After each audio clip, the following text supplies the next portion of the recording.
Kenapa masyarakat Indonesia payah soal keuangan?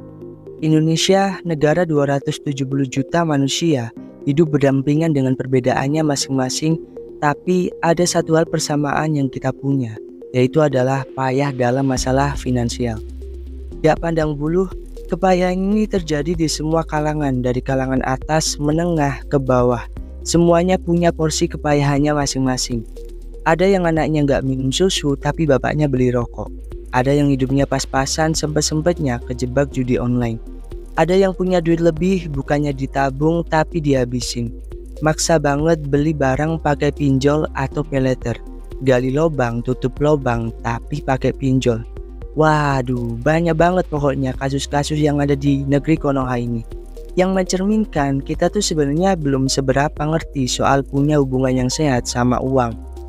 Dan di video kali ini gua mau bahas 5 alasan kenapa warga Konoha tercinta masih payah soal keuangan.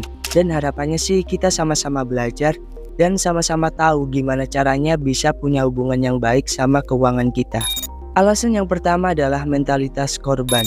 Masih banyak banget di antara kita sering nyalah-nyalahin orang lain atas pengalaman atau peristiwa yang gak enak yang kita alami. Kita merasa bahwa diri kita itu korban tanpa refleksi diri, kayak kita tuh sebenarnya salahnya apa sih? Kok kita jadi berat buat beli barang-barang, beli kebutuhan sehari-hari? Emang faktanya sekarang lagi kayak gitu, semuanya mahal. Dan kita terlalu sibuk jadi korban buat nyalahin pemerintah, tanpa diimbangi dengan refleksi diri. Mungkin kita ngerasa kurang karena gaji kita emang segitu-gitu aja. Kenapa kita nggak cari income lain selain dari pekerjaan kita? Kenapa kita nggak coba catat hal-hal apa aja yang udah kita beli tapi itu termasuk dalam pemborosan? Atau mungkin ya udah kitanya aja yang males buat cari tambahan atau ningkatin skills kita. Padahal gajinya nggak seberapa gitu. Banyak dari kita masih ngelakuin itu dan menuntut harus ada pihak yang bertanggung jawab. Dan kita merasa menjadi korban atas perbuatan orang lain. Padahal nyatanya ya nggak gitu. Masalah keuangan pribadi itu sepenuhnya tanggung jawab masing-masing. Gak akan ada orang lain yang tiba-tiba ngasih elu duit segepok. Gak akan pernah ada. Jadi kalau lu salah dalam keuangan, ya semua itu kesalahan pribadi lu masing-masing. Kita harus belajar jadi dewasa, gak melemparkan tanggung jawab ke orang lain, supaya kita bisa menyelesaikan masalah keuangan kita sendiri. Alasan yang kedua, budaya work-life balance yang toksik. Budaya kerja kita itu toksik banget. Kerja 8 jam sampai rumah masih sempet-sempetnya buka laptop buat cek email, ngerjain ini itu. Kerja 8 jam, selesai mau siap-siap pulang, ternyata masih ada kerjaan yang ketinggalan. Akhirnya kita lembur sampai malam. Besok bangun pagi buat lanjut kerja lagi. Gitu terus sampai kita nggak sadar kalau ini udah mulai toksik. Emang sih, sejak muda kita tuh pasti punya ambisi buat ngejar karir, punya kerjaan yang bagus, makanya dengan senang hati kita ngelakuin itu semua. Dan sampai kadang gak sadar bahwa sistem kerja yang kayak gitu, dengan seharian kerja dan cuma punya waktu beberapa jam untuk di rumah dan istirahat, itu gak ada keseimbangan buat hidup kita. Jadi toksik banget dan gak jarang bikin kita stres kan. Nah, dari fenomena ini muncullah coping stress yang sebenarnya juga nggak sehat buat kita. Banyak yang ngerasa udah kerja keras banget, pelariannya jadi sering belanja. Atau malah jadi sering nongkrong. Atau mungkin malah main game terus-terusan. Dan paling parah lagi, ngerasa udah kerja keras, pelariannya jadi ngasih reward ke diri sendiri terlalu banyak. Punya uang banyak, langsung dihambur-hamburin buat beli barang apapun yang kita mau. Dan ini udah toksik. Slow down dulu lah sama pekerjaan kalian. Jangan capek-capek. Jangan juga hambur-hamburin uang buat reward karena ngerasa udah capek kerja gitu. Penting banget buat ngasih batasan atau disconnect antara pekerjaan dan kehidupan. Karena ketika kita udah mulai seimbang sama kerjaan dan kehidupan kita, stres dan kecemasan kita bisa jadi berkurang.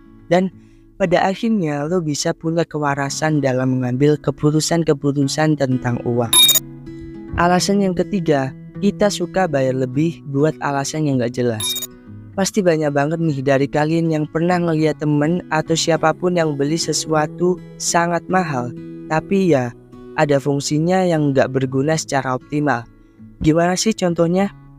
Ada banyak sekarang tuh yang beli iPhone buat gengsi, gaya-gayaan dan lain-lainnya, tanpa benar-benar ngelihat spesifikasinya. Misal beli iPhone 13 atau 14, pada akhirnya juga buat komunikasi kan. Mereka nggak benar-benar mengoptimalkan apa yang ada di HP-nya.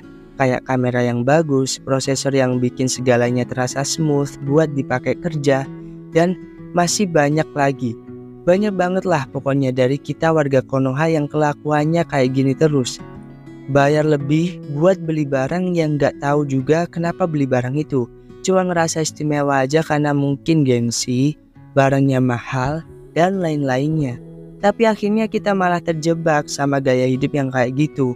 Akhirnya bela-belain ada yang ngutang demi beli barang itu, pakai paylater pula, dan bikin boncos keuangan kita. Makanya penting banget buat mulai menahan diri dan menyadari betapa pentingnya hal ini untuk menjaga keuangan kita. Alasan yang keempat adalah kurang puas dengan apa yang ada. Pernah gak sih lo nemuin orang-orang yang jual tisu buy two get one di internet? Pasti pernah kan ya? Nah, banyak banget nih orang-orang yang beli sesuatu seperti tisu tapi nggak digunain juga secara maksimal. Bahkan negeri Konoha ini limbah tisunya di tahun 2023 aja udah nyampe 25.000 ton. Maksud gue adalah perilaku buat datengin barang apapun ke rumah kita atau belanja online itu pasti bikin kita happy. Namun ironinya semakin kita mengejar akan hal itu, semakin jauh kita dengan rasa puas. Kita diajarin bahwa mengejar hal-hal yang berlimpah itu bikin kita ngerasa puas dan bahagia. Tapi malah justru mindset ini menciptakan masyarakat yang kurang puas pada umumnya. Kalau kita nggak bisa mengelola keuangan dengan baik atau memiliki keputusan yang buruk terhadap uang, bahkan sampai ngambil utang buat barang-barang konsumtif, itu semua nggak bikin ngerasa puas untuk ngejar hal-hal yang kita pengen, karena manusia juga nggak akan ada puasnya gitu. Kalau lu masih hidup sampai sekarang dengan keadaan yang cukup, dalam arti bisa makan, bisa beraktivitas, sehat, itu adalah suatu rezeki yang harusnya kita bersyukur akan hal itu. Alasan yang kelima, judi, paylater, pinjol. Salah satu hal yang paling konyol yang gue temuin baru-baru ini adalah transaksi judi online yang udah nyampe 200 triliun di tahun 2023 kemarin. Bisa bayangin gak betapa banyaknya 200 triliun itu? Gila gak? Betapa mirisnya masyarakat Konoha yang terkena jebakan-jebakan ini dari berbagai lapisan masyarakat. Terutama kaum pas-pasan yang masih sempet-sempetnya berpikir mencari keuntungan dari bermain judi. Yang ada apa? Ada banyak orang yang pada akhirnya jual inilah, jual itulah buat memenuhi hasratnya bermain judi. Mungkin habis kalah puluhan juta kali ya. Makanya dia pengen balikin sampai jual barang atau bahkan aset yang mereka punya. Malah nyatanya lost trick dan akhirnya ya bangkrut gitu. Belum kalau punya keluarga, nambah lagi masalah, dicerain istri lah, keluarganya jadi susah lah, dan masih banyak lagi kekonyolan akibat judi online ini. Di lingkungan kita kan selalu ada orang yang melakukan ini, dan salah satu hal yang akan menyelamatkan diri kita adalah ya, kita harus tetap waras bahwa situs-situs judi online ini dibuat juga sama orang.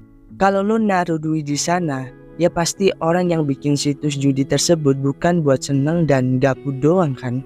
Mereka juga nyari duit lah di situ dengan cara merampas uang yang lo masukin di situ. Jadi kalau lo masih waras akan hal ini, ya seenggaknya uang lo aman. Tapi gue akui masih banyak orang yang terjebak dan kebanyakan dari kalangan menengah, terutama umur-umur yang udah mulai gak muda, yang minim literasi keuangan atau bahkan literasi tentang perjudian online ini. So buat lo anak muda, semoga lo gak terpapar oleh fenomena ini sehingga lo gak perlu lagi repot terjebak dalam sesatnya perjudian. Nah, itu tadi adalah 5 alasan kenapa masyarakat Indonesia payah banget sama uang. Terima kasih udah nonton video ini. Gua Jo, sampai ketemu di video selanjutnya. See you.